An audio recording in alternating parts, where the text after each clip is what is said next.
Peace. Welcome to the Real HD Show. This is the place where you're going to find on these or any other airways where we deal with the good, the bad, the ugly of our people and our culture, but we heal it with freedom music. Freedom music happens from 7:30 to 8 p.m. Um, on Wednesdays now, where we play you that good, that motivational hip hop, R&B, jazz, hip hop, reggae, everything to keep you moving, keep a battery in your back, and keep you going. Welcome to the Real HD Show. This is the higher discussion. I'm your host, Vic. I am sit back, relax, get strapped in for 2 hours of what we need to do to be true.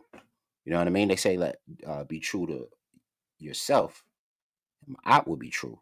So that's what we need to do here on the Real HD Show. You know what I mean? So if you would like to join the Real HD Show and do what we do every week, please, here are the call letters coming up right on the bottom portion of your screen.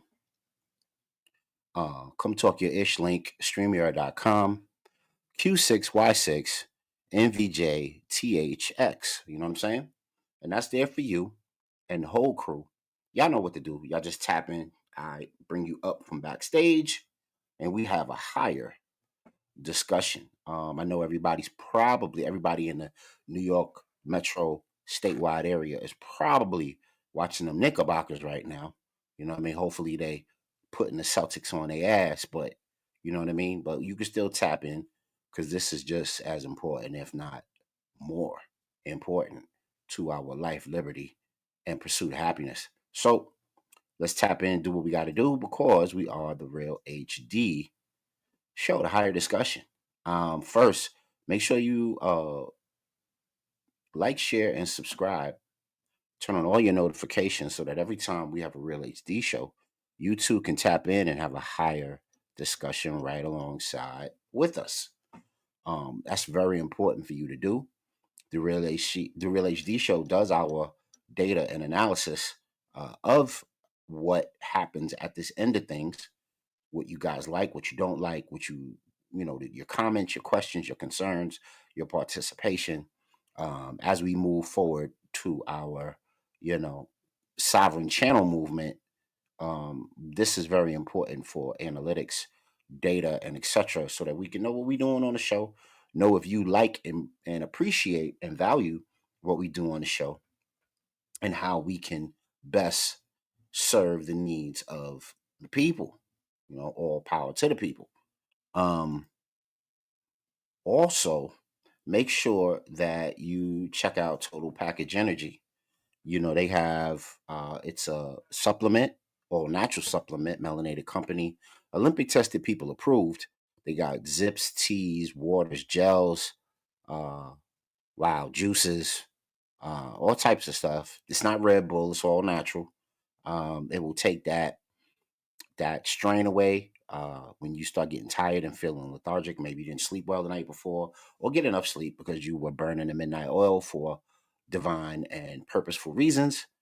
And it will give you a second half to your day. You know what I mean?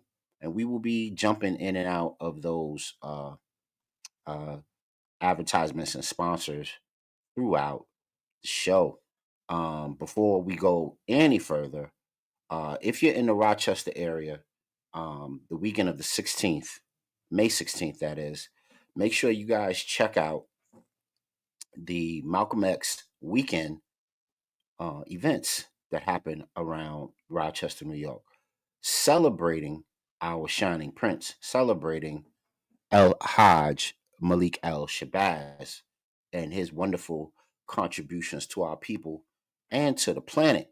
Um, they have a 3-day event going on from the 16th through the 18th, even though the 19th is the significant day that we set aside for our prince, that was promised um, on day one.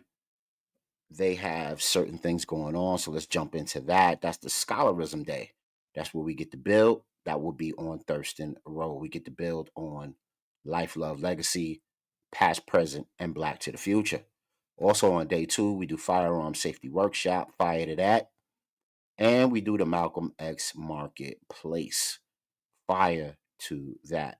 We need our economics and we need our vanguard on deck every day, all day. These folks out here right now think this is a game. And then on day 3, we have our artistic showcase.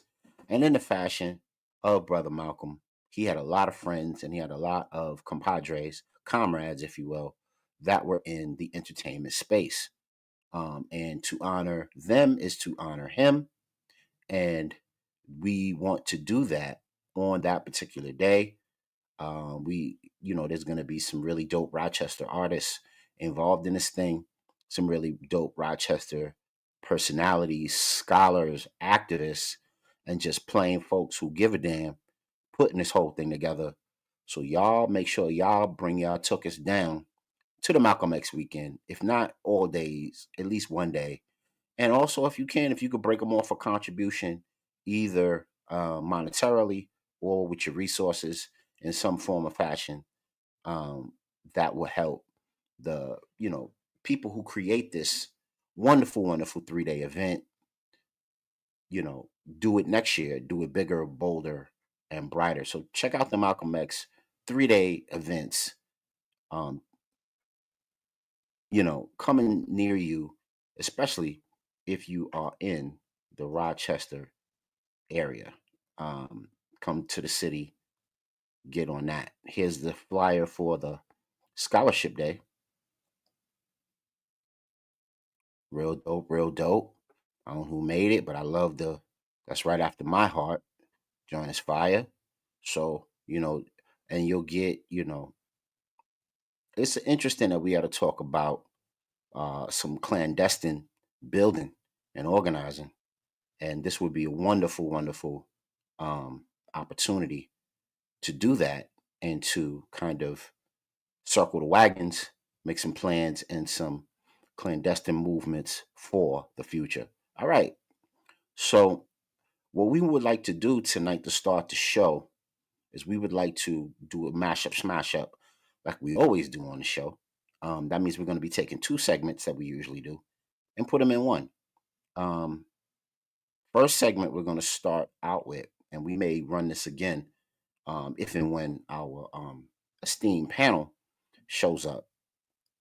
We're going to do our uh, we're going to do our we're going to start out with our AAT report. We're going to mix in our melanin mental health moment, and we're also going to mix in our AAT report.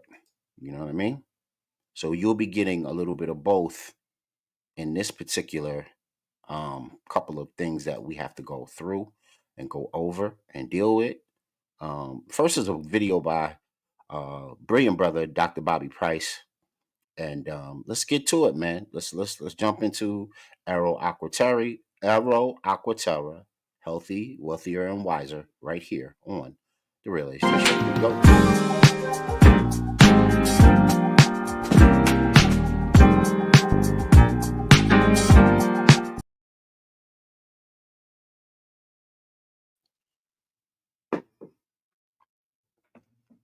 All right, so we're going to jump into a video by Bobby Price, and he'll be telling us about how food affects our mental health. Here we go. Real HD Show. AAT report. And you start looking at all of those ingredients, and none of them sound like food. They sound like chemistry. I was a chemistry major in undergrad. And so when I look at a food label, I'm like, wait, that same ingredient is in paint thinner. And this is children's cereal. And so as you start to look at these, you understand that the gut is very connected to the brain. And so because you're affecting the gut, you're causing damage to the brain. Food.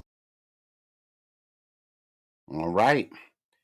So the reason why that struck me, and I wanted to kind of get into, that was a short clip, but the reason why I wanted to, build with you guys on a little longer of a diatribe about it is because he mentioned that, food affects your health, mental health, and some of the same ingredients that were in the food are in household products.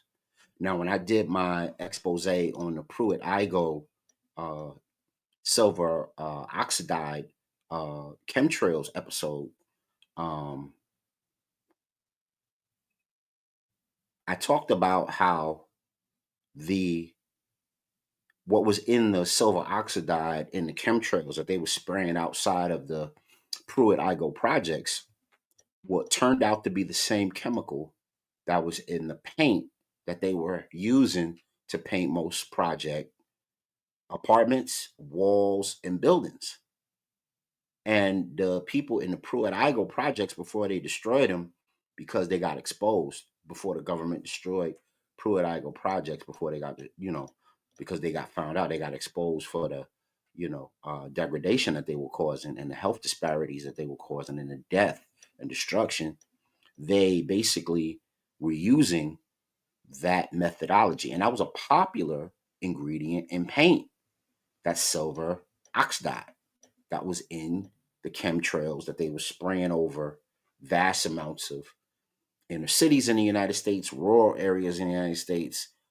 There's you can go look it up yourself. There's a particular uh, point where they were spraying it in areas that were in San Francisco. They were putting it in New York subways. They were even experimenting on top of New York buildings. And people were reprimanding them and asking them what they were doing and why they were spraying what they were spraying. And there were some people questioning whether or not that was even legal what they were doing. And, all of that rolled into one. So we have to be vigilant. And then, of course, after, years down the line, they started to connect the lead paint, the paint, the lead that was in the paint, or the lead that was in the walls that were painted in the projects and several older structures, to a lot of health deficiencies that young people were having in the Black community. And people like Hillary Clinton, when she was running for senator, that was one of her big campaign whoop-de-woos, was running around talking to everybody about the lead paint situation. Um, and someone came to me recently and put me onto a video about KT, the arts degree, and brilliant brother. I've played him on the show many a times, but I didn't check out this particular video. And this particular video, he talked about lead and why we don't need lead paint anymore, and the digital shift that we're going through as a nation, and how not many people ask for the digital shift, but it's happening. The digital shift is happening. Not many people are asking for it or the way it's happening, but it's happening, right? And he made a point, which was an interesting point, about what interferes with Wi-Fi signaling in this digital age. Lead. So if you have thick walls that are painted with lead, or part of the walls are lead, that interferes with the signal, right? So therefore, the super surveillance state that a lot of us purport isn't functional anymore. You know what I mean? We're not part of the, what do they call that? The internet of bodies, right? Where everywhere around you, we're tapped into the digital scheme. We're tapped into the digital frame of whatever technology is doing at the moment. And of course, to our demise, because it attacks, you know, the function of cells. It attacks the mitochondria, um, and the energy deposits within cells. It attacks the sleep and the ATP, ADP Krebs cycle, it and the phosphorus cycle within the body that gives you energy. It's a lot of things that aren't really being discussed on a congressional, presidential, electoral stage, but it's a happening to the people and it needs to be remedied. Um, so just keep those things in mind when you picking up a particular food item at the store and you're reading the ingredients and they got these big 7-letter words, and then you can compare it. Just do a little study, right? Do a little study Go to the supermarket, take one of those words, go home, look at your cleaning products, and see if the same words that's in that box of Gordon's Fisher fish sticks, that 11 letter word, is the same word on your Clorox bleach, or on your Mr. Clean, or on your dish detergent, or on your laundry detergent. And then just see, you'll get a clue as to how these things align with one another, and how this is all a corporate kind of, I won't say setup. I won't put on a tinfoil kufi in that regard. But what I will say it is, it's a deliberate additive to make money. Okay, I won't say it's a conspiracy. You know what I mean? There are reasons to say it is, but then there are other reasons for sure to say that they're putting these dangerous additives in foods so that they last longer, they can make more money, they have more shelf life. And ultimately, it's your health that is affected. It's your family's health that is affected. And y'all are doing more hospital visits, y'all are doing more ER trips, y'all spending more with the pharmaceuticals because we're not keyed in to the methodology and the science behind why we're eating how we're eating, what we're doing. Matter of fact, since we're in the AAT report, let's jump right into this one piece I wanted to talk about, where they're saying sugar is addictive as cocaine. Scientists roll over effect on the body and the brain. Yeah, so we know sugar. Not only does it, and I'm not going to read the entire thing because I've done. I thought that was just a good, kind of tangent to what we're talking about. And sugar is the source of most inflammation in the body when you add it to a lot of your foods. And if you are experiencing a lot of aches and pains in your joints, and everybody's getting up in age, the Xers are getting up there in age, the millennials are almost turning 40. And if you start to get those aches and pains in the elbows and the knees and the joints, you know what I mean, in the neck and those sorts of things, you're waking up with the cracks and the creaks and the oh my gosh and the back, right? A lot of that is based on the amount of sugar that you're eating, right? A lot of sugar equals a lot of inflammation, right? And also sugar breaks down into through the body's processes as a fat. It's stored as a fat. So not only are you adding to your fat unnaturally, which is how we run into all these type 2 scenarios, right? Type 2 diabetes, right? Which is based on how much sugar and carbs you consume and how that is processed through the body. The pancreas and the liver and the kidneys, we're also adding to our inflammation. So we just want to make sure that those things are, understood. We want to make sure those things are, we make that awareness so you can move fearless. All right, so we're moving on. The next thing we want to talk about in terms of health, um, is we want to talk about, what do I want to talk about next? Let's talk about this.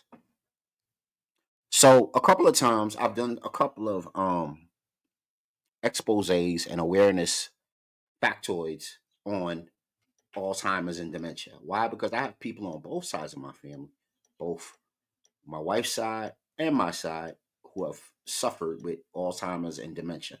And in their older years, they've taken on these traits, and they have affected uh, the, you know, life, liberty, and happiness of our loved ones, right? Had a grandfather went through it. My wife had an aunt or grand aunt on her side of the family that went through it, and it's not fun. For their own safety, sometimes you have to take them outside of the home and have them in a 24-hour supervised scenario for that very reason.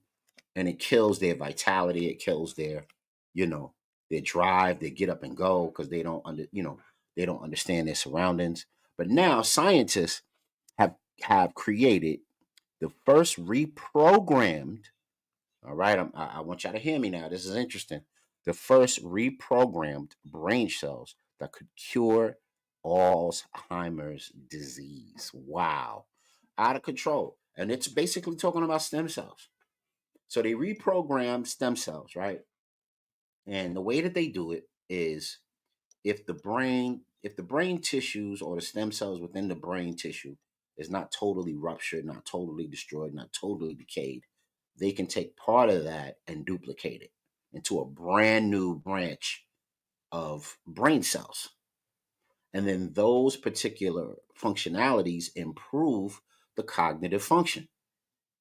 Now, I don't know, and of course, you got all of the Neuralink stuff with, you know, Tesla and all this other stuff that people are, squawking about, and with good reason, because you don't know whether to trust those things or not trust those things. Xers are having the older Xers we got senior parents now, and senior uncles and aunts and older cousins and things like that, and we got to think about how we're going to care for their seniorality of it all and their senior growth and development, and as they get older, and what if they get Alzheimer's? What if Alzheimer's runs in your family, like it does for me and for my wife? Do we want to go through some sort of experimental process with people funnying around in your brain, um, over uh, the ability by chance to create something that will match or cure stem cell, with stem cells, and cure your Alzheimer's or your dementia? Um, or at least prove brain and cognitive function to the point where you are, let's say, a 40-year-old or a 35-year-old. You know what I mean? We can't reverse. They can't reverse the clock all the way back to your teenage years, nor do we want it that way. But of course, you want to be cognitively efficient, and the scientists say that this is something that they can do. Now, what does this have to do with us? Well, melanated people, because of the PTSD that we endure through our trauma that never goes cured, because, of course, to deal with the trauma that Black people go through is very specified. That PTSD, that post traumatic slave disorder that's passed down generation to generation. It doesn't mean that we're awful people. And it doesn't mean that our parents are awful people because they pass down something that could be traumatic to us, but it's just part of our line. Now, if we want to combat that, we got to do everything we got to do to fight white supremacy and improve the quality of education that we get and the quality of life that we get by default, so that we don't keep passing this down generation to generation and it stops with us. Now, what would be interesting is if Dr. Frances Cress Wilson was still living and she saw this process and she was able to give her, you know, critique on this stem cell process that could reverse Alzheimer's. And as a a psycho clinician, if she thought that this was valuable, if she thought that this was some sort of panacea to cure Alzheimer's and dementia. And I would be really interested to see what people like her, Joy DeGruy, people that are really specialized in um, mental health have to say about this sort of thing. You know what I mean? Whether it's decent embarking on it, it's a decent thing to do, almost like taking an aspirin for a headache, or is it something that's really dangerous and really invading your bodily privacy and really could impact the future of your cognitive function? Because I'm sure, like everything else, it has its percent error, right? So when you do an experiment, you always have your percent error attached to an experiment, meaning, it's not 100% fail safe, right? So that means it's not going to work 100% of the time. There are going to be errors. There are going to be times. There are going to be ebbs and flows, and everybody's not going to agree with it. And it's not going to fit everybody's chemistry and body type. Um, it might fit most, and the FDA will clear something like that. The FDA will be like, well, if it doesn't kill 99 people and it kills 1 out of 100, it's okay. When really, giving up one life is not okay because you don't know what that life will wind up contributing to the planet. Um, so, I just wanted to bring that to the fray and talk about that a little bit. Also, Something really important I want to talk about. Um, this right here. The CIA and the government admit that the lab leak was most likely the source of the COVID outbreak. Now, I'm sure when everybody heard about COVID um, popping off and everybody kind of, ruminating about the nature of how dangerous it was, and the mandates for the vaccine and wearing a mask and being indoors, and how that robbed people of vitality, and that robbed people of social development, and that robbed people of business and earnings and all things under the sun that COVID impacted, right? There was a lot of finger wagging and a lot of you better and a lot of follow the good book on this one, which basically meant listen to the government. And now, not only have we had information the dangerous um, to debunk the efficacy of the vaccine, meaning the vaccine wasn't fail safe. That means that it was flawed, right? The vaccine was very flawed, and you saw a lot of what they call medical emergencies that arose. Pfizer put out a report, a 19-page report, actually 35-page report. Page 19 dispels almost 1,500 medical emergencies that could result because of the use of um, the vaccine. And I am so glad that I didn't have my family partake in that. Now, some people might look at me and say, brother, you took a chance. No, I was actually being smart. And one of the things that my wife said, brilliant as she is, she said, well, why didn't I just telling people to get more sleep? Why they not telling people to eat multivitamins? Why they not telling people to get more exercise? Why they not telling people to do the thing, do the things that are going to make you ultimately more healthy? What did they tell you to do? You know, oxychloroquine, drink more, use the internet, all of the things that would metastasize bad health. And not only was it bad health, a bad look, but the bad look was also on the side of um, the government not being accurate with what was going on. Now, we all know about the Trump tariffs, right? And the Trump tariffs are a whole thing. Because if you looked at my episode about maybe 4 episodes ago, I talked about the Smoot-Hawley Act in 1921 that created tariffs during the 1920s and the 1930s, right? And how that led to the world having trade wars with one another, which ultimately led to World War One, World War Two. And we're right back to that, right? And um, this had, Trump told us that the tariffs were all necessary, and Trump also told us that COVID was a real thing, and it wasn't made up, and it wasn't something that was done through recklessness or carelessness, or there wasn't any debauchery, there wasn't any, you know, we weren't hoodwinked or bamboozled by what we were experiencing during the COVID outbreak. 3/4 of the world outside of Africa got affected with COVID, and hundreds of thousands of people died. Right? I think it was almost 500,000 people, if not more. Um, I know I lost people. I lost a really close uncle who was like a father to me. My wife lost an aunt on her other grandmother's side. I lost frat brothers. I lost a lot of people due to the COVID onset, and lost a lot of people once it was time to take that vaccine as well. And now we're getting information almost daily on how much these people lied, on how much these people were untruthful about this COVID situation and what it really means. And it's interesting that all it takes is a change of presidential and congressional administration for everybody to come clean. J. Rue the Damager, everybody to come clean. That's all it took, is that for everybody to come clean. I thought that was very interesting. I thought that was very prolific. You know what I mean? So, pardon me, I'm trying to look at a message of people trying to get on the show. Yeah.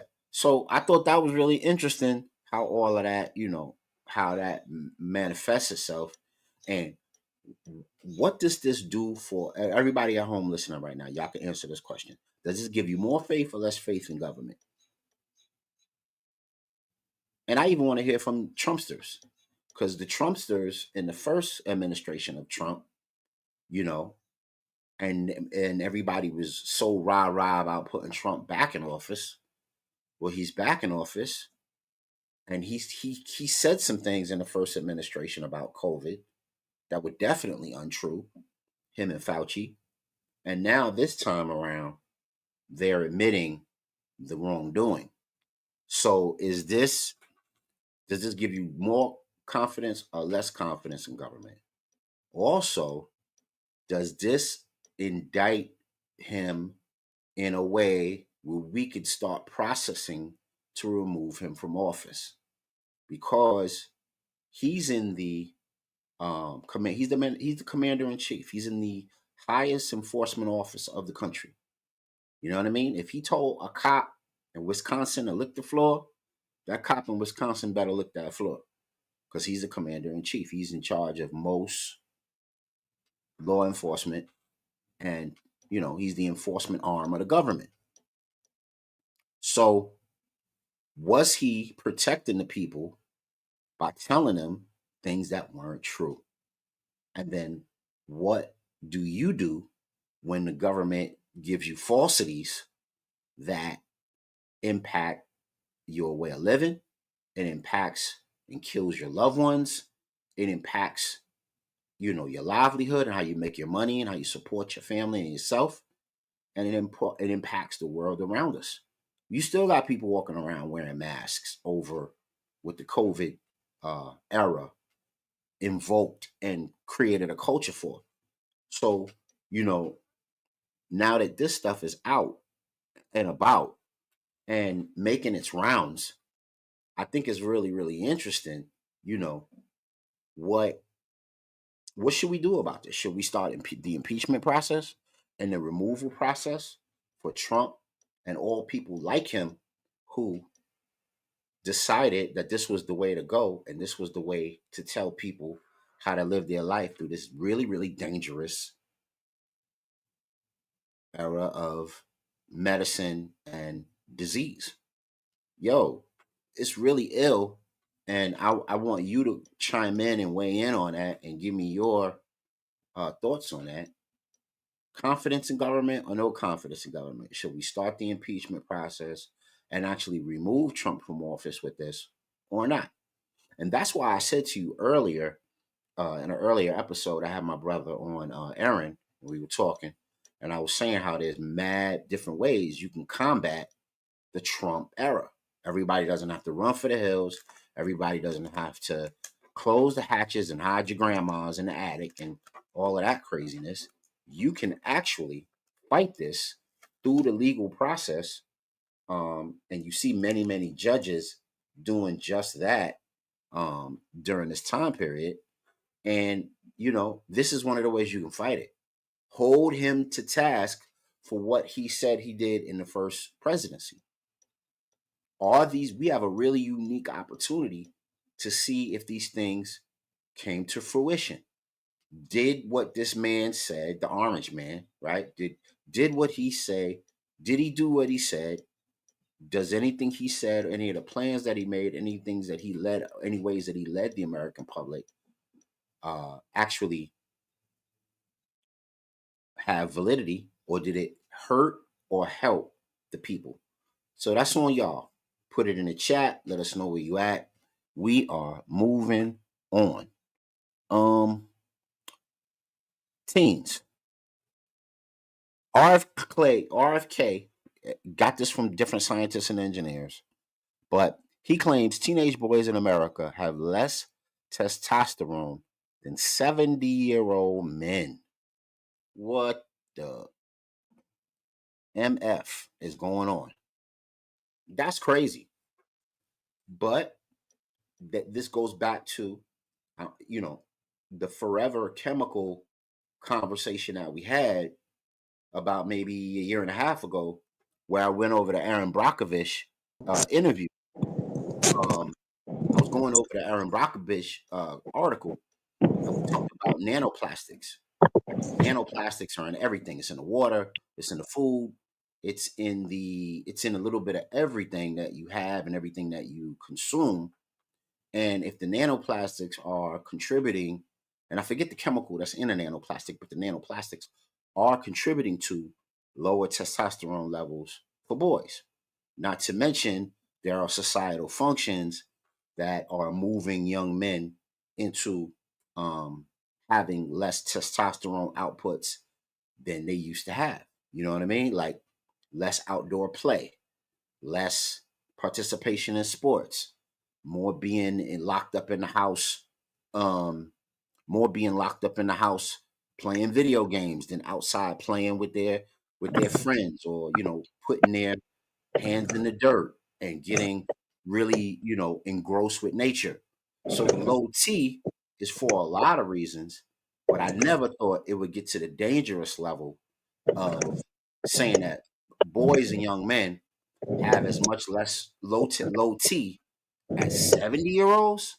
That's wild. Brother Mozzie, welcome to the show. How you doing, bro?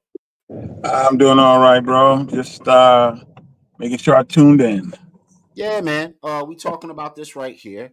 We just went over. We're in the middle of the AAT report, so we talked about how sugar is addictive as cocaine.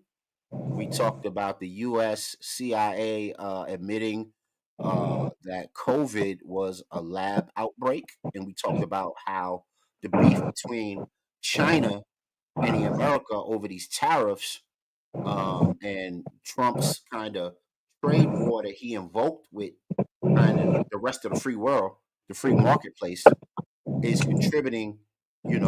Did Trump say, okay, well, you want to have a trade war beef? Well, I'll just let go of the secret that y'all effed all that up. Or is this a propaganda move? You know what I mean? By him versus you know, the world stage that is set. And now we're talking about teens having low T in the same alignment as a 70-year old. That's out of control. Any thoughts on any of those things? Um, it finally came clean. We know what's going on with COVID, which is a good thing. So Mm-hmm. for all those people who went and got the shot, and whether or not it was a accidental leak or purposeful leak is still up for question. Um, yeah, I can see it, man. These kids, they're not active. Mm-hmm. So I can see that. And then just the chemicals. I mean, kids, we don't eat real food anymore, man. Right. And if you're Right. not using and doing certain things ain't going to develop. As a teenager, that's when your testosterone level is off the chart. But if you ain't doing anything, it ain't going to do anything. Right. And after Right. a little while, you just stop producing. Yeah. Yeah. Yeah. That's crazy, man. That might be historic lows. And now here's the thing with the way that the custodial parent arrangement is in the United States, with most mothers being the custodial parent. Do you see this trend reversing, or do you think they're just way too overwhelmed to actually put young men Oh, you in start. a See, now proper you in a start in trouble. no? I need to. We got to ask the question, because if it's low T for the young men, and we trying to keep our line of folks going and making babies and moving on, and creating society, how can we do that if if the people who are in charge of the children aren't putting the children out there and got them playing on the porch all the time? They gotta be getting their elbows scraped and getting their knees scraped, and you know what I mean? Putting the makeshift Yeah, basketball hoop on the tree and wearing it out. You know what I'm saying? yeah, I get it. I get it. Yeah, And I'm leaving right. I'm just leaving the mentoring program where I mentor the Oh, okay. boys, Okay. and you know, you can see a lot of them, man. Mm, Excuse me. They Yeah, don't bless have. There's a few of them in there, man. We got to force them to go play. you. Yeah, You yeah, know, and they'd one of the rather. moms Hmm. who took her son out the program because she expected all these different. She had these grandiose ideas about the program, Mm. and what I had to explain to her was, listen, your boy's a little soft. He needs to be around other little boys. And he not soft because he got a little sugar in his tank. He's Hmm. soft because he don't have the experiences, and he doesn't Right, get to run around with other little boys, and he doesn't get to be right, a boy. right, You right, know, and I tell parents that, and all the time, you know, boys are energy, and you get that. Hey, you gotta, sit your ass down. No, let them run. right, Eventually, they'll calm down. right, right. I remember when my son, we used to be downstairs, because we had a finished basement, and he would be down there, man, just running around the two poles, just running, just running. Yeah, No yeah, particular yeah, reason, just running yeah, and smiling and giggling, and the yeah. dog is running with him, and then the dog's like, "Shoot, I'm tired of this dude, man. He can keep running," and he be running and running, man. And Right, then eventually he right, sits down, and if we're watching a movie, he'll watch the movie. If he ain't interested, he'll go over. We had like swing set and all that stuff in the basement, and he'd be down there doing what he doing, man. But you right. gotta let these boys fiddle. You gotta let them be fidgety.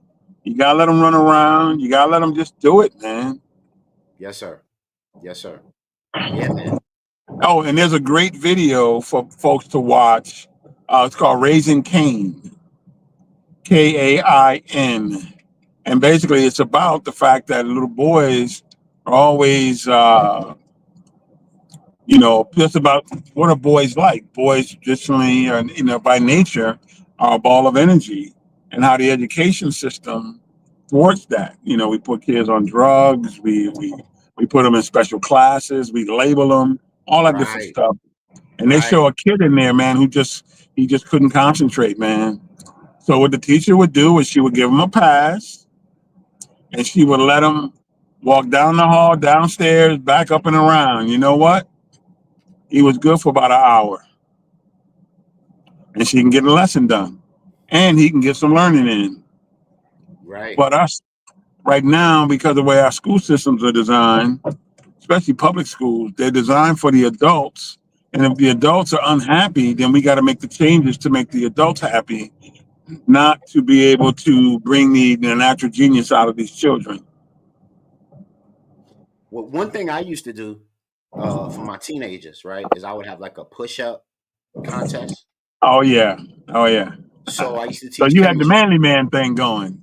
Yeah, yeah, yeah. All boys school, so I was really thankful that they gave me the latitude, to do some things, some out of the box things, and not barge in and wag the finger at me.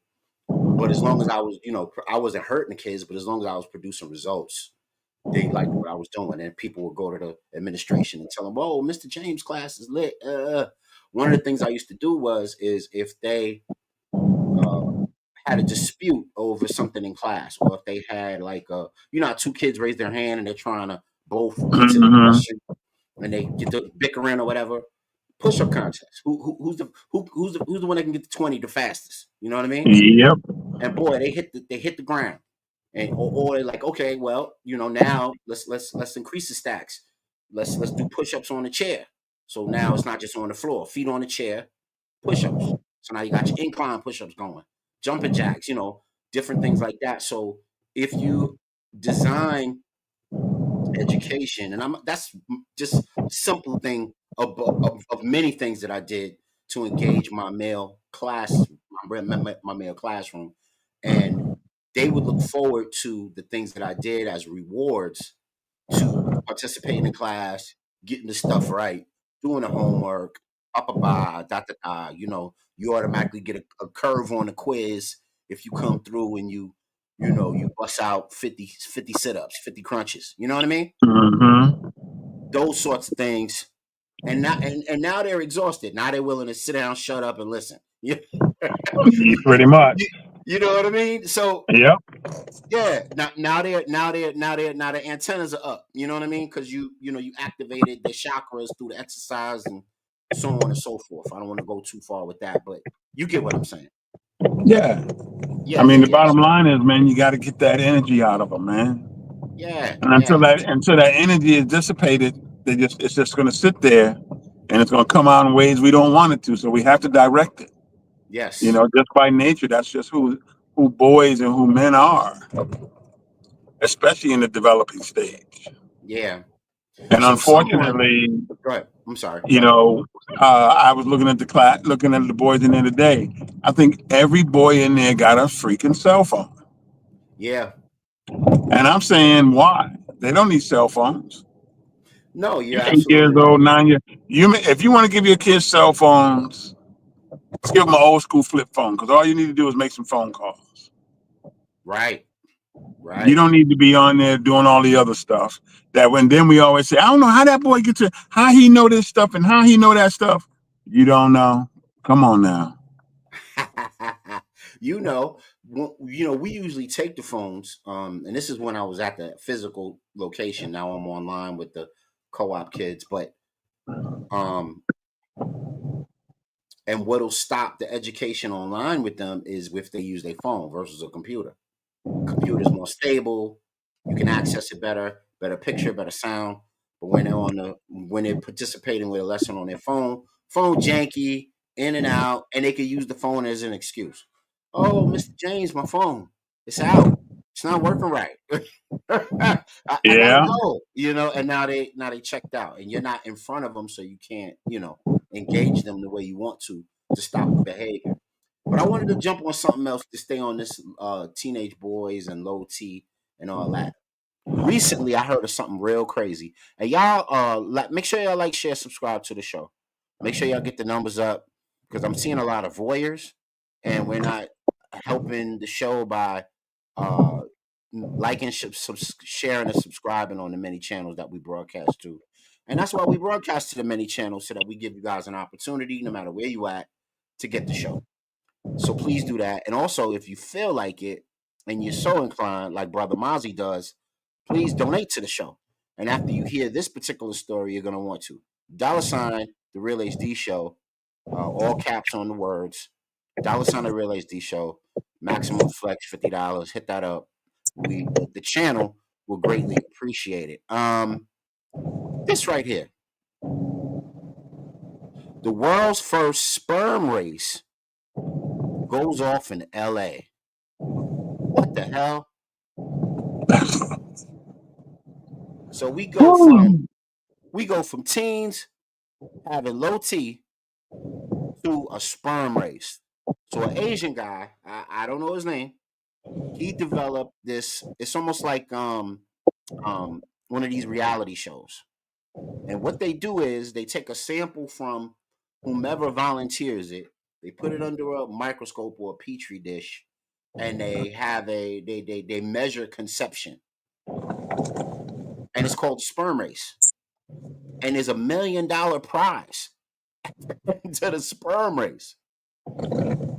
That's crazy as hell.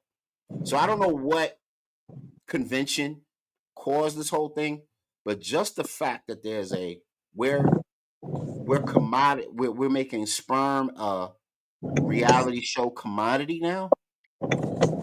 Out of control, bro. Out of control. What's your thoughts on that, man? Well, Pandora's box been open a while ago, man. So whatever's clever and whatever you can think of. Right. The other thing too is, you know, there's a lot of men who ain't got no sperm cells, man. Between Mm, some of this weed and see, that's what people don't understand, man. I yeah. remember back when I was young in high school, we had this brother who was, into the Kai Gong and all that stuff, man. And I remember him telling us and talking to us about, weed. And I remember he talking to us about McDonald's. And this was back, late 80s, early 90s. My Right. man was like, McDonald's milkshakes, number plastic in it. You Mm, know, uh, and he's giving us a rundown. The French fries. You don't want the French fries because the French fries got made up. All this bad oil, and that's what plastic comes Mm. from. Oil. I don't. A lot of people don't know that. Yeah. Uh, but he said back then. I remember him saying there was a study done, and they looked at the sperm cells of those who smoke weed, and Mm. what they found was that instead of it being egg shaped, it was cut in half. It looked like half of it was the top of the top half was cut off. Wow. I believe it. I And so believe it. now you have people, they smoke weed like it's no tomorrow, man. Right. And so what I think is happening is that some people, it really has a very negative effect on them. And so what's happening is, they're noticing that it is, yes, some of these women can't have babies because of whatever the issues are, but they're also finding there's a lot of men now that can't produce good sperm. Yeah. Yeah. And that was So, after reading the article. That was the reason for the Asian guy doing that particular uh, event, is because of the replacement levels. He figured that would, if you give people $1 million and they spent a myriad of time getting their body healthy, getting their T healthy, and they had, then they put their sperm into the contest, maybe they could get $1 million out of it, and it would encourage those sorts of things. Now that's a weird way to encourage it, but there's other things that are being encouraged right now, like this one. And I was gonna talk to. I was hoping Sister Aurora came on the show tonight because I was gonna ask her about this. Could a Trump $5,000 baby bonus convince Americans to have more babies? Here's what the data shows. Now I'm not gonna show the data, but I'm sure I don't know if you heard about this or not. But Trump and his administration, to increase the replacement levels, are offering women $5,000 to conceive babies if you're married. who What's your thoughts on that? Did you hear about that? You hit to that who at all? who do they want to have babies? Married women. Right. One of the conditions is you have to be married. Yeah, that's that because Project 2025 was a right Yeah. wing program, right, Christian based program, Right. uh, and that's part of it. The Mm-hmm. second piece is because they're not talking about everybody else. When they do this stuff, they don't really think about us in terms of it's going to benefit us. They're looking at us as, oh my God, we got to do something in response to them. And they're talking Mm-hmm. about white women because we know historically, white women are not having kids, man. They can't have them for whatever reasons. White women are having a hard time conceiving. And then Yeah. if they're educated, and now with this new, Instagram world and everything else, everybody out there thotting and hoeing and they ain't having kids. Wow. Very, very interesting that you say that, man. Very, very interesting that you say that. But let's keep it on the kids, because there's two things I want to get your opinion on. And we usually see a like on these things, but it's this one right here. 10-year-old boy at the time, would have been 11-year-old boy, bullied to death by his teacher. He committed suicide, bro. Committed Yeah, suicide. I saw the story. I didn't read it. Yeah, boy 11 died of suicide after alleged bullying from a teacher. 2 years later, his parents sued the school district for negligence. Um, I'll read a little bit of it. It says 2 years after 11-year-old Lewis Johnson III, LJ, died of deletion, his parents are suing the school district he was in, alleging the fifth grader, alleging his fifth grade teacher bullied him. According to documents obtained in the review by people who read more about it, his teacher lost a job and is never permitted to work with kids ever again. It says that the teacher repeatedly called him stupid. So, Mm. yeah. So now they're suing. And then, of course, with Trump wanting to change the Department of Education and all of the teachers that want to funny around and play with little boys to get their rocks off. Now we see stories like this develop. What's your thought on the 11-year-old? I know you don't know a whole lot about it, but just from the glimpse that you got and the lawsuit that's in tow. Um, Well, I think some of this stuff, man, in order to straighten out some of this stuff, man, it's, it's a sad story overall. But yeah. it just goes to show you that in education, man, there's a lot of things that need to be changed and a lot of things need to be checked. And Mm-hmm. until you start, just like with the police department, until people start getting sued and these municipalities have to pay, you won't see no real change. So I think the lawsuit is a great thing. Whether they win is a different story, but still, it's what has to happen. Right. And we need to. It's amazing how throughout this country we have melanated folks who, especially men, who wanted to go into education, but they could never get tenured. They can never get a permanent a position, and things of that nature. And then we get these crackpots coming out of, he used to work retail and he went back to school and now he's teaching. It's amazing how they can land these jobs very easily. But at the same time, you know, we can't seem to get those jobs and they can care less because they're looking at these little kids. Probably, for example, if he worked in retail, he probably said in his eyes, everybody who stole from the store was black. You know what I mean? So now here's this little black boy and he's having his issues. Right. And sometimes people think that, which is a big thing for us that we got to understand, we think that everything black is tough. You know what I mean? We think black women are tough, so they don't need pain medicine when they're having a baby or in the hospital with some type of ailment. We look at the young boys, they're rugged, they can, they hang in the streets and fight and beat each other so they can handle all this kind of stuff. Everybody had these preconceived notions that we're just tough people. And we're sensitive and caring people just like everybody else. And Correct. that small portion gets amplified. Yeah, that was probably about something that the young man couldn't like some sort of cognitive function that the young man was struggling with, and the behavior ensued as a result of the cognitive function not being there, lack thereof. Maybe the kid might have been a little had gave them a presented a little behavior challenge, and now the insults and all of that proceed. You know what I mean? Hmm. Terrible, man. Terrible.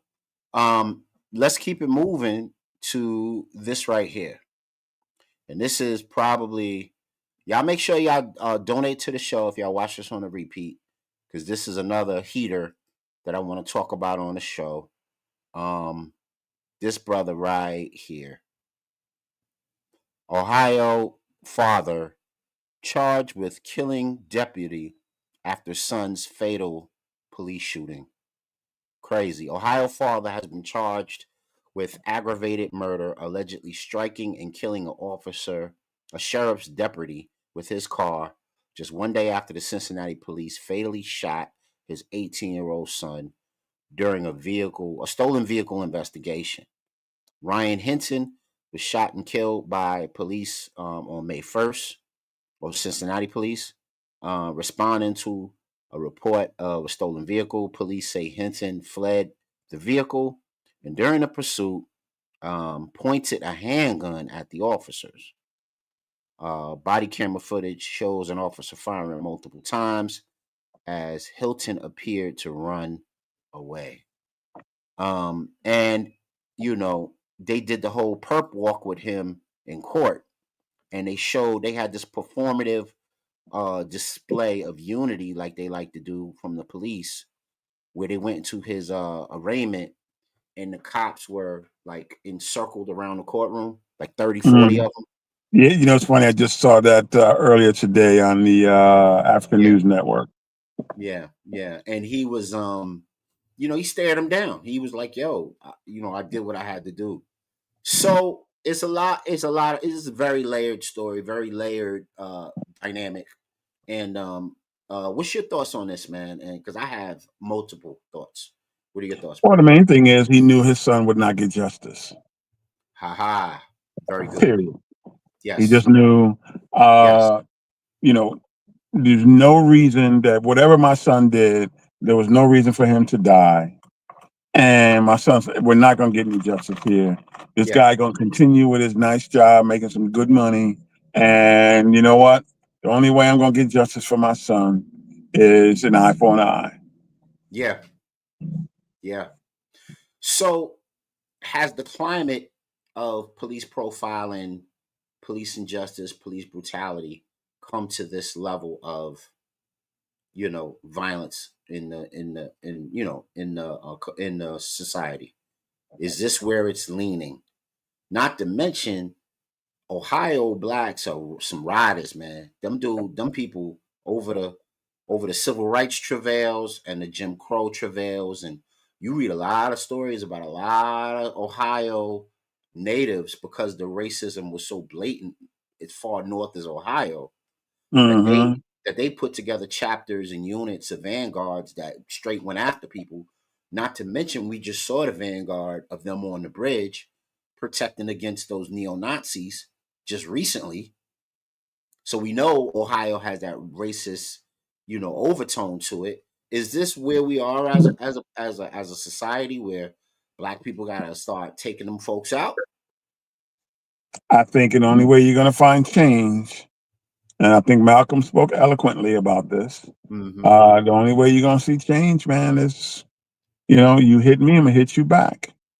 Yeah, yeah, And I'm not, and it's sad to say that, but I think we reached a point where, and I think, the classic one was the young guy who was pulled over at the gas station. The guy drove into the gas station or whatever it was. The young cop told him, "Give me your license." The guy reaches for his license. He's standing outside the car. He turns around to go grab his license. The white guy all of a sudden starts shooting him. And the brother turns around and said, "Why did you shoot me? You asked me to get my license and I was getting my license." People like that can't be on the force. So we got to get rid of people who are scared to be on the job because you see the results of it. The second thing is we're in a world now, man, where people are tired of bullies, man. They're yeah, tired of being shit on, yeah. and then the shit people who shit on me can get away with it. Yes, sir. Yes, sir. And Yeah. it's happening across the board too, isn't it? Of course it happens to us and we're doing it.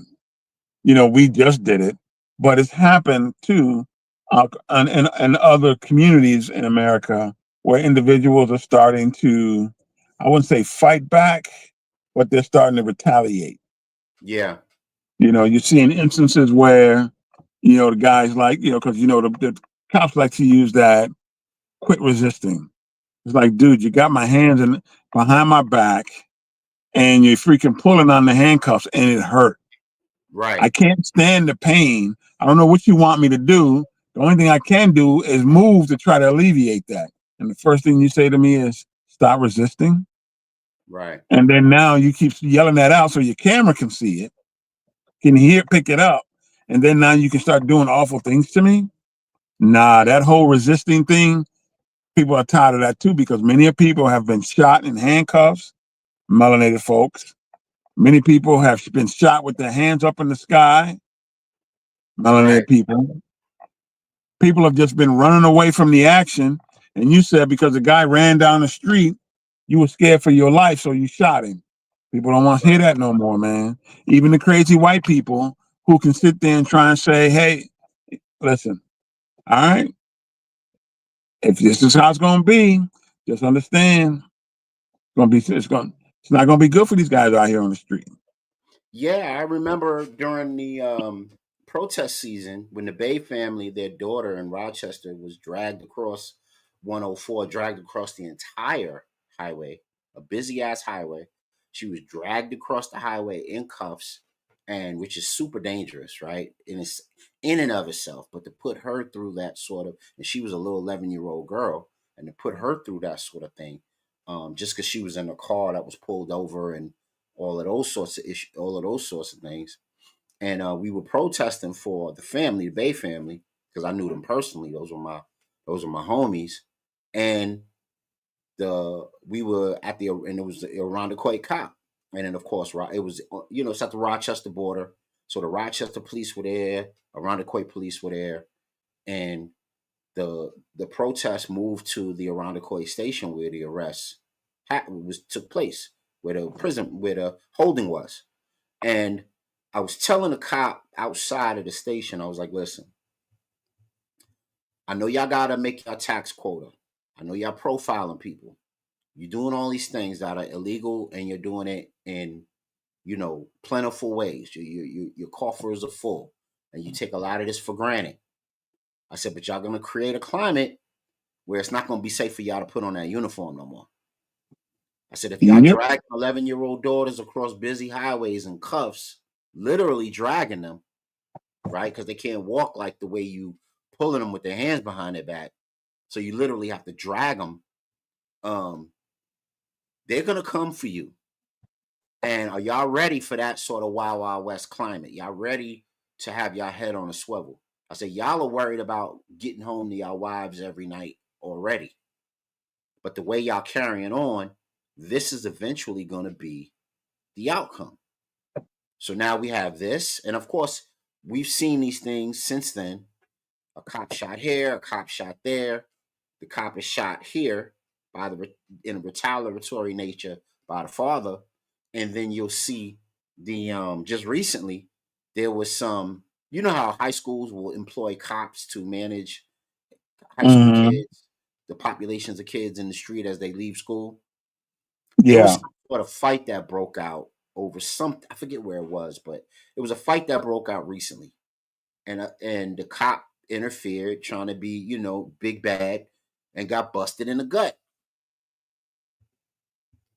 And I'm like, this climate is only going to metastasize itself to the point where it's the norm. You know what I mean? What are And your then thoughts? they try to spin it and say people don't have respect for the police. Right, And it's like, no, people did respect y'all. But when you roll up on the scene, y'all don't want to listen to nobody. Mm-hmm. right, You know what I mean? So what happens is you can't keep using that when we have, you know, uh, mountains of evidence that shows people listen. People are doing what you ask them to do. You are not beyond reproach, and you're not someone who I can't ask a question to. And these guys don't want to be questioned. yeah, And that's where it all comes from. And it's like, bruh, I'm just asking what's going on here. Get out the car and do, simple stops, man, turn into dudes getting beat down. right, I don't know if you remember Shady McCoy when he was in Philly. Him and his yes, boys out drinking, and then you got these dudes who off-duty police officers. And that's the other part about it. If you off duty and you're not getting a scuffle, you can't now get the privilege of being a cop. Because I don't know that you're a cop. I just see a dude in some jeans and a shirt. And then right. you over here thinking you can still do what you do when you got the uniform on. And we ain't going for it. And someone like Shady might have had security. He might have had his boys looking out for him, and they're Yeah, like, it was "Yo, him and his boys.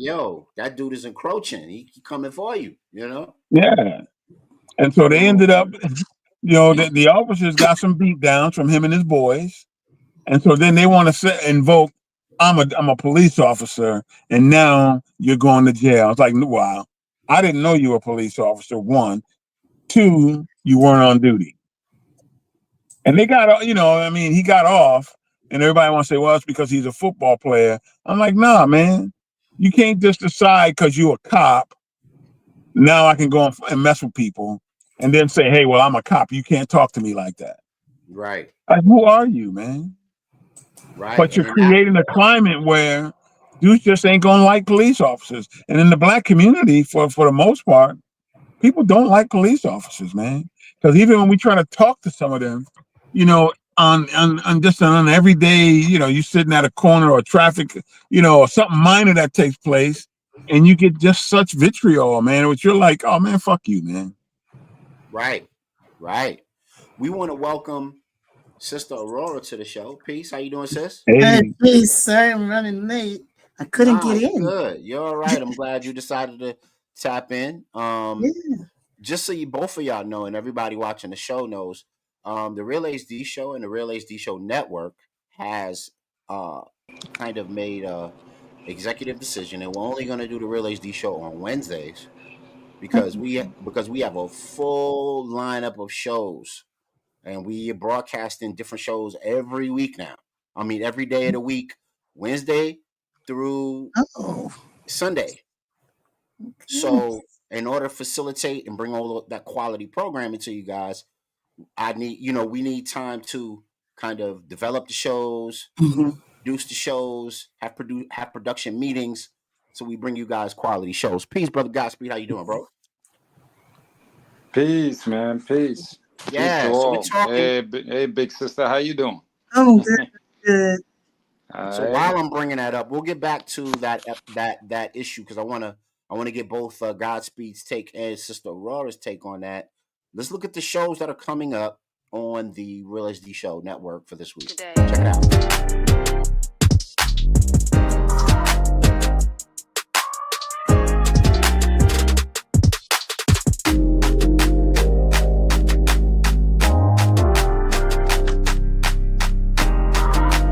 Purchase your tracks today.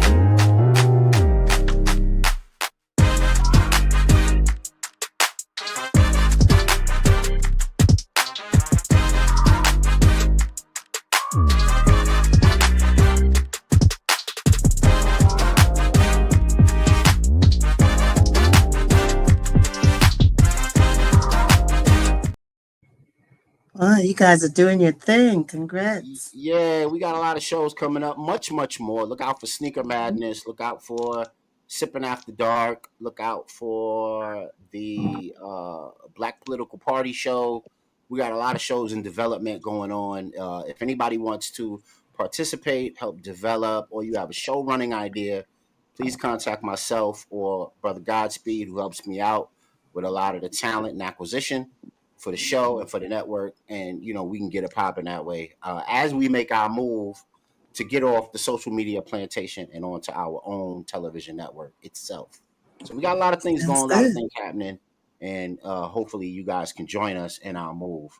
um hey, what's up, Griff? Peace, fam. Yeah, we got Big Griff watching all the way from Queens. That's what's Nice. good. I thought you'd be watching that Nick game by now, man. Don't tell me if they winning or losing, man. I don't want to know. I don't want to know. Don't tell me. I'll find out. All right. Anyway, so we're talking about this very pivotal issue of the brother, the father that ran to the aid and to honor his son, and he retaliated. Rodney Hinton Jr. retaliated against the police officer. This is Mm, Dr. Umar's particular take on the subject. He wasn't actually found not guilty by means of temporary insanity. That's what Dr. Umar is projecting. But that mm, should be the defense. And hopefully he gets, released on his own recognizance because of the negligence of the police officers. Are you, the two of you brilliant folks, are y'all familiar with the story, and what do y'all think? no, I'm Going not Oh, familiar with it. it's been running all week long, and Uh huh. every parent and everyone will saying, I'd be there too. I'd be right there in front of the court because I've caught a Mm, case because hey, mm, we're tired. I I hear mean, you. I I hear you. will, Murder was the we're case. I tired. hear you. So I would get sounds right like there in handcuffs with sounds you. like a Samuel Jackson Time to Kill. Yeah, and I heard Brother Mozzie as I came on, you know, he's right. We're tired and we're not, no one's just, they're creating, what is it that they said that hate produced, Hmm. you know, Ooh, Yeah. love it. Love you it. Let's go. Let's give Sister know. Aurora those flames for that one. The hate that hate Hmm. produced. Love it. Mhm. Hmm. Love that. Yeah, because Love that's what that. they cut Very. that with Malcolm when he was interviewed. I Mm-hmm. said, look, Mm-hmm. you made Mm-hmm. me, and it's true. There, the police or the actions of the few police is going to create problems for all the police, you Yep. know, Yeah. Yeah. and Yeah. and, Yeah, and because you they know can't this. see it. Yeah. Yeah, and like this is going on while even that situation down in Memphis with the Memphis Five, as we call those five brothers that beat that young brother to death just because he was dating one of these cops. One of the cops, You know, yeah. yeah, the cop's baby mama. You know what I'm saying? Keeping it real for what it is. I Hmm. found out by just just ear hustling that in court, I believe today they had one in the state. They lost in the federal, but they Mhm. won in the state. So they didn't get any charges coming from the state. Three of them at least, and Mhm. one of them was said cop whose ex was dating the young man that they pummeled to death. Mhm. Took Yeah. that young man away from his kid. And he was calling for his mother and everyone at the Yeah, I ain't gonna time. hold you up. I remember where I was when I first heard the news about that. Yes, I was standing, exactly. Because I you was just standing didn't right think in you're going front to of hear that again TV, somebody man. say, "Mom, you're trying to kill me," like like Yeah, George Floyd. You never thought you'd hear it again. And here's this young yeah, man that he was yeah, calling for his mom. It's like, please, yeah. you know. So you went mute. Hey, brother Luck, you went. We can't. We missed the last couple of seconds of what you said. Oh man. Something happened with your volume. Yeah. Maybe you go back out and come back in, and it'll help the audio. But yeah, man, those cases there made me cry. Mhm. I ain't gonna hold Yeah. Yeah, you up. Yeah. And I was yeah. just talking about the.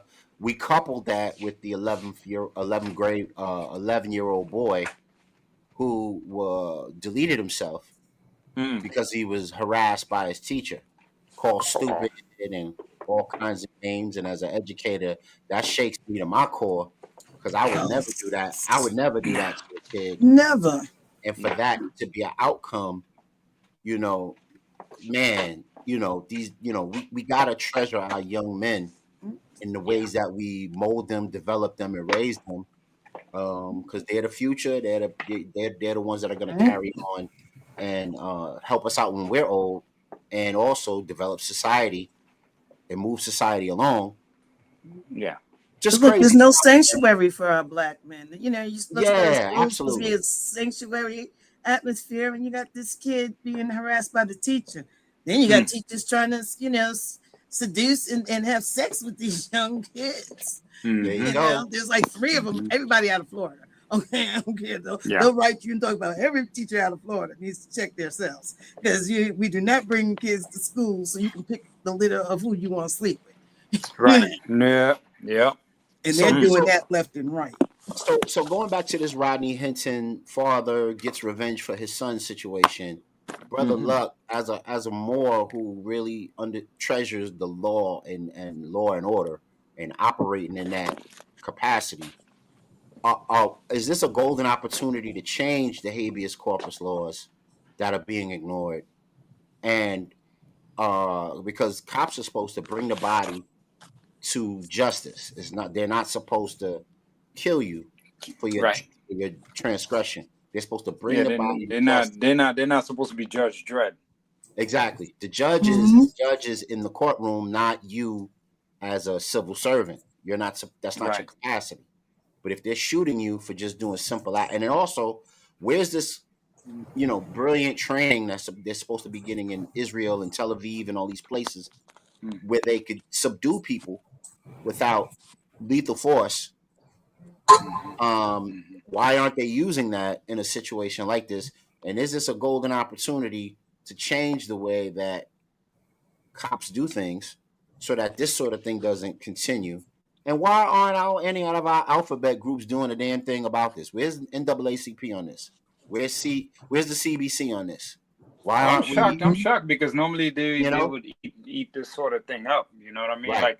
Like with the situation, was it a kind of a situation where what was it? Well, like was he did he have a weapon? Was he busting cannon back at them? What was going on with this Well, young they dude? they said they said that he did, but they'll say that so that they Mm. have Right. probable cause. to shoot him. But we don't know. Right. He was a teenager. We don't know if he was shooting or not shooting. Right. But we And they said know. that they're gonna shoot you for running away. You Right. know, Well, You ain't what kind supposed of to do accidents that. you can see? Yeah. You You're know, not Yeah. supposed to somebody's do running that. all over the place, but they're gonna Mhm. shoot them for running away. Right. Okay. Nah, they ain't supposed to be doing that. I mean, Right. shoot. And they're I and this mean, is like, But you, look all at. the time. you Mhm. you know what happens with this stuff though is these attorneys can't seem to argue the point. If Mhm. I'm as a lawful gun owner cannot shoot a man in the back, how Mhm. is it that you as a police officer can shoot a guy in the back? Mm-hmm. Yeah, that's crazy. And Right. what happens is, Mhm. once again, they argue these cases and they argue them from the standpoint of how well I can out legally maneuver you. And no, man, if you're going to get me off, keep it simple and straight to the point. And the Mhm. point is, I can't shoot a man in the back. Therefore, you shouldn't be able to shoot a man in the back, even if you were scared for your life. And Right. if you shoot a man in the back, especially if he's running away, Right. he's fleeing the scene. Right. Mhm. You can't shoot nobody. I don't. For guys fleeing the scene, you should not be scared. Mm. And And then in we the need to judge. argue from the standpoint too is that you're a trained professional. Mm-hmm. Why are you scared when a guy's running away from you? Right. But Right. then but they engage in all this legal mumbo jumbo, and the real issues get lost. Yep. Right. Yep. Yep. Just like the Trayvon Martin situation with George Zimmerman. Real simple. Mhm. You were told to stand down, yes or no? Yes, I was told to stand down. Anything outside of that, bro, you stalked them. Right. But they Right. got Exactly. into all it. They got into everything but that. You heard her tell them to stay down. No. And you heard the call. So what was Yep. so hard about this case that the guy can get off when he literally stalked and killed the young man? Because the million ears that heard that are all hearing wrong. I mean, that's what they want to tell us. Well, We all it heard was it. Mm. it was. And here's the problem too. We need to, and I hate to say this, man. I hate to say this, but we have to get off these clout chasing black attorneys because they do not Mm. argue the case correctly. Mm. Mm-hmm. Mm-hmm. Mm-hmm. And they're busy getting paid by the NAACP, and all these other little places that Mhm. donate money. But meanwhile, these guys do not litigate the case properly. Right. They're caught up into the sensationalism, their ego tripping and popularizing their name. And meanwhile, justice doesn't get served. Mhm. Right. Yeah. Yeah. Or they letting the judge tell them which way they can argue the case. Yada yada yada. You know what I mean? Yeah. Well, even out was the Justice Katani Brown Jackson. I mean, she blasted the judges today. She's like, "What are y'all? Y'all afraid to work within the law because Trump is like harassing everyone, but her and Justice Sotomayor are the only ones that are not afraid to write a dissent or anything. So they said across the country, these judges have become afraid of Trump, where she says they're supposed to be operating under the Constitution and the rule of the law, but they operating under some politics and stuff like that. So, I mean, she called it out today, and then you still hear, and she was kind of talking about across the country too, where the judges are leaning in the wrong manner, where they're supposed to be, but she just shouted to Trump, and I'm like, she ain't afraid, and her and Justice Sotomayor, they ain't afraid of what he can do or can't do because he can't operate outside the law. And she wanted, but they're the only two that ever write any kind of dissents in regards to the court system. Right. And these are two females, two women of color sitting on the Supreme, um, Supreme Court bench, and everyone else is being mute, and they're the only two that's writing dissent for almost everything that he has put across. So that across the line with these judges who feel, they forgot that they're supposed to operate within the law. Okay, they're not supposed to be changing the law or satisfying some politician just to get these people off and things like that. Well, and the sad thing is right now, under this administration, the neocons are in office And they are the ones who are challenging the fabric of America. They claim they stand on America, but they want to change America so that it fits them and not was it whatever the Pledge of Allegiance and all that other stuff says. All men are created equal and all the other nonsense that they talk about. Yeah, yeah. No. You're right, and we're living through that change. You know, there's going to be ways that because this dude in office in his Congress is going to change things that will take a long time to undo, and people are going to suffer for some of the things that have happened. But there They're are, already suffering. Yeah. yeah, yeah. But there are people who are willing to challenge it. There are people who are willing, and there are ways, and we've gone over ways on the show for people to challenge it. So I wanted to get into something real quick while y'all are on here. Probably be the last thing we do for the night because it's already 9:30. Time flies, right? And I'll give y'all the choice of what we want to talk about, man. Hey, do y'all want to talk about the Met Gala and all the foolishness that went on there? Do y'all want to talk about the Pope and The uh conclave. his passing and the conclave and all of the stuff that's going on with that? I have a little interesting take there. And then, or would you guys like to talk about interesting video that Jazz sent that talks about the legacy of Black women in the United States? Well, I I'll guess, leave that. I'll leave that up to y'all. I like the last one. The last one. All right, Hmm. say less. I'll put it on. Too bad, brother Godspeed had to bounce, but I'm glad Sister Aurora is on, so we can get Sister's opinion on this. Here we go. Black women never get a chance to have a second act, which makes sense if you think about our first act because that was crazy. We were basically brought to this country to breed, and that's it. It was like real life Handmaid's Tale. People were like, oh, what if that happened? Could you imagine? Yes, we could imagine, because it happened to Black women. Okay. And the civil rights movement was no different. We were glad to be a part of it, and it wouldn't have happened without us. But it came with a cost of us missing out on the feminist movement because they happened at the same time. So we had to make a choice. Were we going to be Black or were we going to be women? And when your sons, brothers, and fathers are being hosed down in the streets, it wasn't that hard of a choice to make. And thank God we made that choice because we carried the weight of that movement on our backs, which is what we always do. We've always had to take care of everyone else. We've always had to be pragmatic, even when we're dreaming. It's fucking exhausting. Wow. I saw that video and I said it speaks to so many things. It's so layered. I got to bring it to the people. So y'all at home, if y'all are watching this now, watching this on repeat, y'all chime in. That is so layered with so many interesting points of it. Um, I thought it was interesting what she said about how Black women sisters were brought here to breed instead of just brought here to live. And we know that uh, we know how that metastasized. And then, a lot of the things she said throughout the video. So I'll just ask before we get too far gone with it, I'll just ask you guys first impressions of the video and overall, what do you think? I've seen that video, and it's amazing. I mean, she's spot on in several things because sisters, we do get exhausted. We do have to, especially where you're asking, oh, are we feminists or are we Black? Well, you only in the feminist movement when began, you only put Black women in there for the numbers, not for them to have any of the takes aways from there.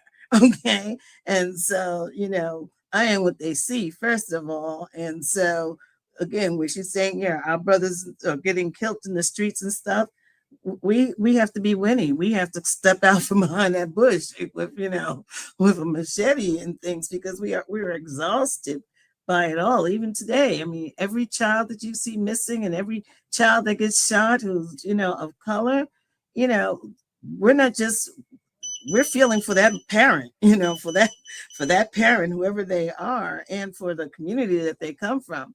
We just can't walk away from it.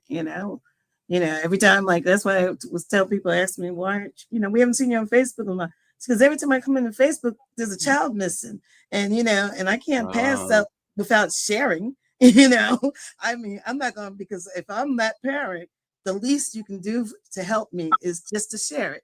So, my right. whole page has become sharing missing kids because I Yeah, can't yeah, yeah. pass I do it. I do the very same thing. Yeah, Mhm. because I can't pass it without saying, okay, this is the least I can do. Sharing is Yeah. caring, you know. And so, but Rashida just she was spot on. She was spot on with the way that women in the community feel. They're only going to be chosen. Are you a woman? Are you black? We always have to make that choice. Even in those people who have these interracial marriages, they always have to make a choice.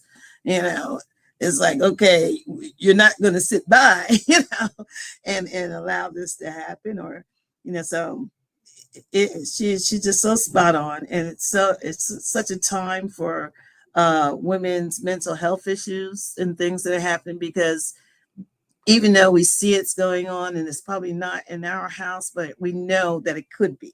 And we know so well that every time you hear somebody shot, or if you hear a siren, what do? We look at Life 360, make sure you can account for everybody where they're supposed to be at, or hear a crash. And we literally, I'm not the only one that sits there like what's the name in Boys in the Hood, where you saw Lawrence Fishburne twirling those balls in his hand, waiting for his son to walk through that door. There's a lot of people right now. We do that just when they go to a college or high school basketball game. We just have to wait for them to walk in that door, you know. And so yeah, it's a difficult road, especially now because there's no justice at the head of the country. And so because they're not playing fairly, it's trickled down. But we have to always remind people, and as the Justice Kajani did, that look, we still have to stand strong and proud and talk about you're not above the law. Even though we see these actions, people think that they're above the law, but we got to keep the pressure on. And that's about it. I hear you. I hear you. Brother Mozzie, what do you think of the video, and what kind of things stood out for you? Yeah, boy, that one is a tough one, man. I think we might as well saved that for a whole show that we could do. Uh, For real. you know, um, Yeah, because yeah. I just We a can lot of we can revisit anti-black it. a lot of anti-black misandry going on, man. Interesting. Interesting. I followed some of the things she said on other shows. Mm-hmm. One of the things that constantly tends to happen is, and I hate to say this, we overstate the conditions and the situations of black women, and we understate that of black men. Mm, And also, when we start looking at data and things are data driven, the data never speaks to the things that keeps being espoused by people. So, I think maybe that was a bad choice for right now, man, because we need to really unpack it. mm-hmm. Uh, Mm-hmm. because I just remember, not saying that it's not saying that she was incorrect.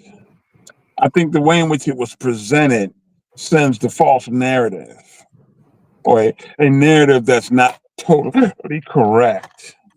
Mm, Well, Um, yes, women have been in the struggle with us. Yes, they find themselves having to carry the load, but men have carried a lot of load. That's why they're not here today, because of the load that they had to carry. And we tend to, a lot of times on a lot of these shows, it gets minimized. It mm, gets minimized what men have gone through just to be able to be where we are today, let alone the community of where it's at today. Yes, women are, and I hate to say women are the backbone, because we don't say that about any other community. We always say that about our community. What we need to be saying is there was a lot put on our women because of these things that were happening to black men. But were they really the backbone? Some data suggests differently. But So they played an integral and important role.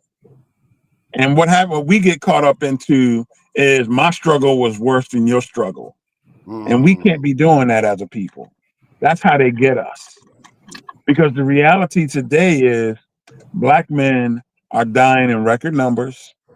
I remember as a kid, and I think we all can remember as children, you pick up Ebony magazine, you pick up Jet magazine, you pick up Essence magazine, you pick up Emerge magazine, you pick up the Amsterdam News, you pick up what was the other one in the city? All of them kept talking about the endangered Black man.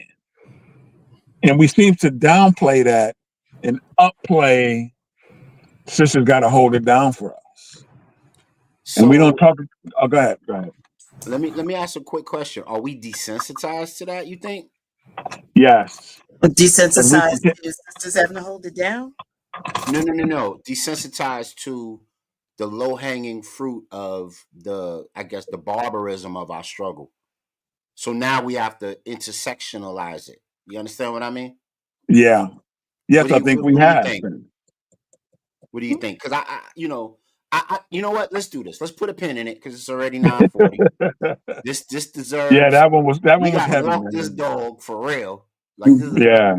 brother. Luck, did you happen to see the video I just played that Sister Jazz sent? Your Oh sound man, is out you again. gotta unmute your You're mic, bro. muted. Oh, it's Yeah, I because was in the laundry room and it cut off. So my bad. oh, No, yeah, you good. It was a really heavy video, very layered, but you and gotta remember. I'm sorry. we, You have to remember that was a TV show that came out. It's yeah, written by Kenya Barris, the man. Okay, yeah. he's written those words for her to say. You know, No, and no, no, every no, no, time during that absolutely. whole But I time of just that thought, series, there was but just a little having bit of a truth. You know.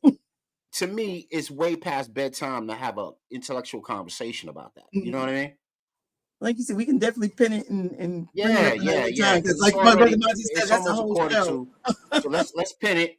Next Wednesday we'll pick up on it, and that'll be the first thing that we talk about. And because it deserves that sort of, we got to walk that dog for sure. You know what I mean? Right. You know. So make sure you guys check for us next Wednesday as we come on our changed time, Wednesdays between 8 and 10 p.m. Relays D show will be on, and make sure you guys give our other shows a check and a listen. We'll get into uh, this one right here, as ridiculous as this is, from AI. That's an AI image, by the way. That's not real. So don't Yeah, but please don't he look at hit. that and run with it. But we'll Nah. There's been some talk about that that's even in wild my as hell. We'll household. talk about that Yeah. and other things because I had this in. If you can see the layout of this picture here, you Oh. get a brother Mozzie will get an understanding of where I was going with this. Mhm. Look at that. Oh yeah. Yeah, we was Okay. about to get in. We was about to go in. We was about to Yes, go the in. So conclave. yeah, we The was about to go in. Jesuits. We're about to go in. So we'll do that on not Monday. I'm so used to saying Monday. Wednesday. We'll do that I know. on next hump day. Yeah. Make sure you guys like, share, and subscribe to the show. Make sure you guys have your notifications on. Make sure you comment if you're rewatching the show. And so every time we have a Relays D show, you guys can tap in and have a higher discussion with us. So for my brilliant crew and everybody that always taps into the show, I want to say peace. Y'all walk with power, and we will catch y'all on next Wednesday. Peace, y'all. Peace. Later.